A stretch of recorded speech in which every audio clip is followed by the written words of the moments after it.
Hey everyone, Chris here with the Colorado Avalanche Information Center. We're traveling today in the South San Juan zone near Snowden Peak.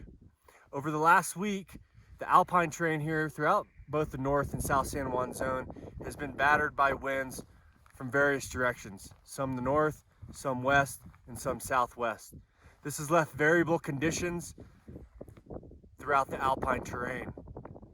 Behind me, we dug a pit in a heavily wind-loaded area and found it to be relatively deep, relatively strong, and lacking persistent weak layers in the upper snowpack.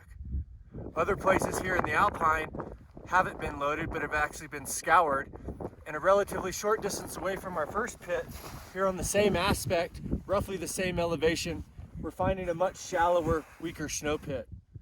This part of the slope has been scoured versus loaded. We have a very weak, cohesionless top part of the snowpack, and we've even found some depth ore persisting here, where in deeper locations we're actually finding it to round. So moving forward, as we add a new slab to our existing snowpack, we'll need to manage our terrain selections to avoid these shallow, relatively weak parts of the slope, and recognize that a lot of alpine terrain, even on the same aspect, has a lot of variability between shallow areas and much deeper areas within a short distance.